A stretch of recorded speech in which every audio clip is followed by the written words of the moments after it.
Hello friends, आज हम लोग पढ़ेंगे टेंस और आज का चैप्टर है पास्ट परफेक्ट कंटिन्यूअस टेंस। तो पास्ट परफेक्ट कंटिन्यूअस टेंस का जो स्ट्रक्चर होता है उसमें सबसे पहले हम सब्जेक्ट लिखते हैं, सब्जेक्ट के बाद हैड बीन और उसके बाद वर्ब का चौथा रूप यानी present participle form.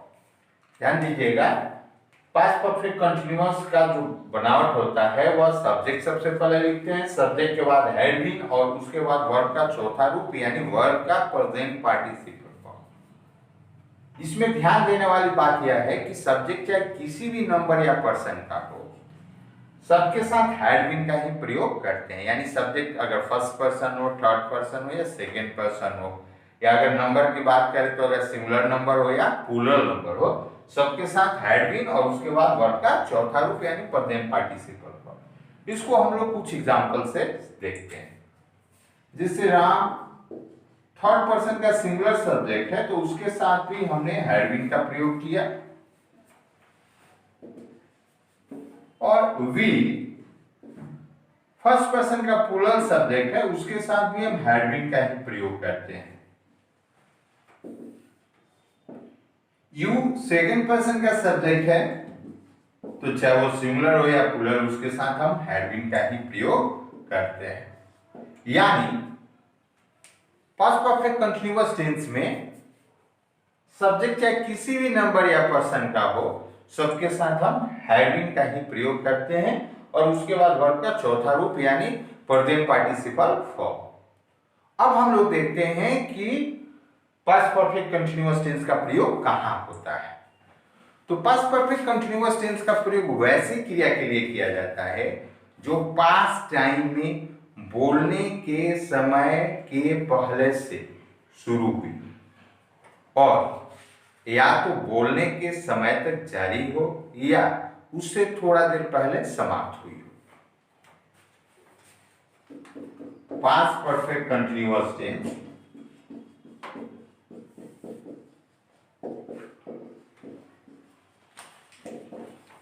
can be used for an action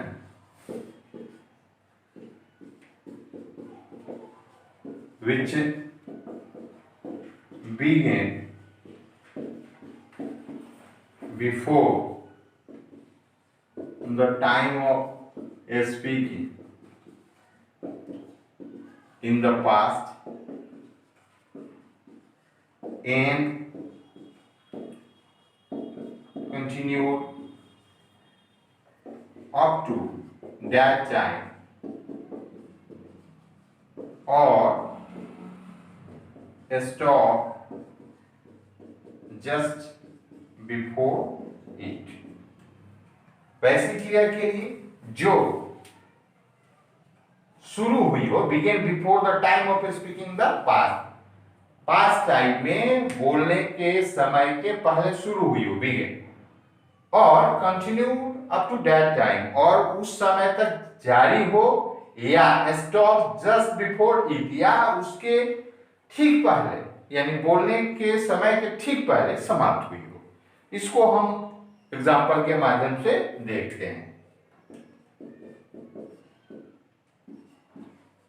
it is now 10 and Ram was tired because he had been working since 6 o'clock। It is now 10 माने जिस समय पास्ट टाइम में बात बोला जा रहा है, सॉरी,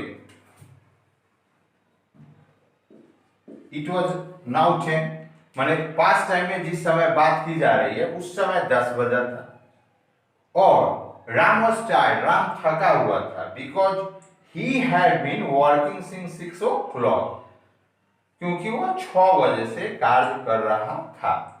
तो पास्ट टाइम में जिस समय बात की जा रही थी उस समय 10 बजा था और राम काम कर रहा था कितने बजे से? 6 बजे से। यानी क्रिया जो है बोलने के समय के पहले यानी 10 बजे के पहले से यानी कितने बजे से? 6 बजे से शुरू हुई और बोलने के समय तक यानी 10 बजे तक जारी थी या उससे पहले समाप्त हुई थी।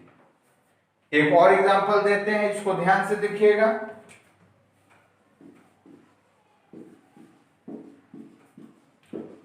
Sohan had been working for 3 hours। Sohan 3 घंटों से काम कर रहा था, यानी पास्ट टाइम में जिस समय बोला जा रहा है उसके 3 घंटा पहले क्रिया शुरू हुई। वर्किंग फॉर 3 आवर्स, 3 घंटा पहले कार्य शुरू हुआ और बोलने के समय तक यानी जिस समय बात की जा रही या तो क्रिया जारी थी या उससे थोड़ा देर पहले, जस्ट बिफोर इट, उसके थोड़ा देर पहले समाप्त हुई हो।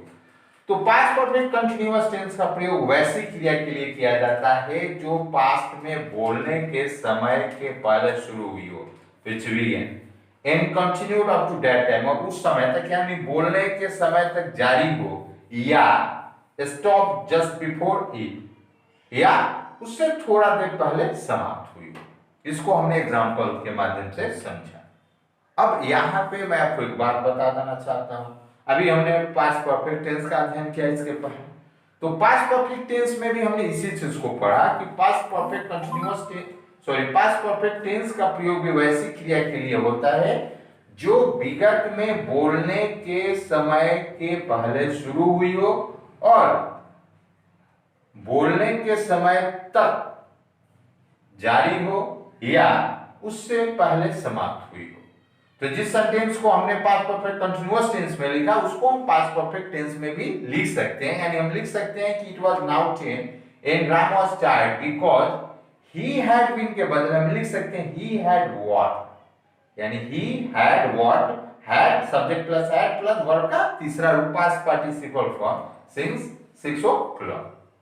उसी तरह जैसे दूसरा एग्जांपल जो है Sohan had been working for 3 hours, इसको हम पास्ट परफेक्ट टेंस में भी लिख सकते हैं सोहन हैड वर्कड, यानी subject plus had plus verb का तीसरा रूप फॉर 3 आवर्स।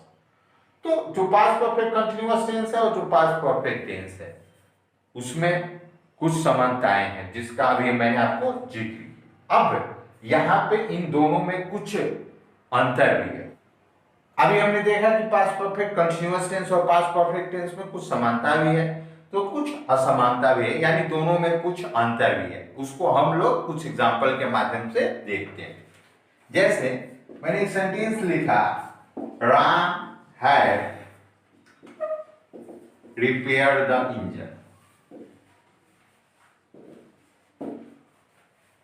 फिर हम लिखते हैं राम हैड बीन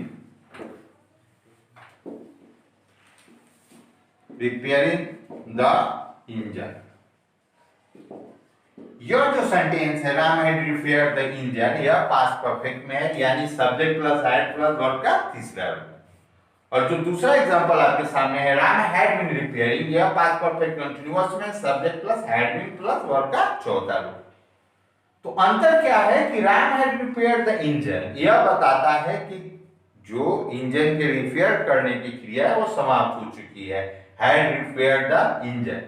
लेकिन Ram had been repairing the engine, यह sentence past perfect continuous tense में यह इस बात को क्लियर नहीं करता है कि क्रिया समाप्त हुई है या नहीं है हुई है। यह सिर्फ यह बताता है कि पिछले घंटे राम क्या कर रहा था, यानी बोलने के समय के पहले 1 घंटे राम क्या कर रहा था। Ram had been repairing the engine, यानी राम इंजन की मरम्मत कर रहा था।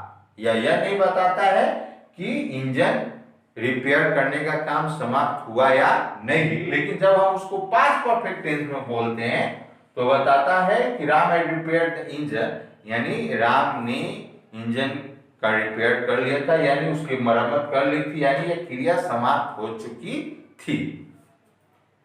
दूसरा जो अंतर है वह बताता है, दूसरा जो अंतर है दोनों टेंस में, पास्ट परफेक्ट कंटीन्यूअस टेंस में और पास्ट परफेक्ट टेंस में, वह यह है कि पास्ट परफेक्ट कंटीन्यूअस टेंस में क्रिया बोलने के समय के पहले से शुरू हुई हो और बोलने के समय तक या उसके बाद भी जारी रही थी। इसको हम लोग एग्जांपल से देख रहे हैं। जैसे मान लीजिए कि एक सेंटेंस हमने लिखा पास्ट परफेक्ट कंटीन्यूअस टेंस में, Ram have been painting the door.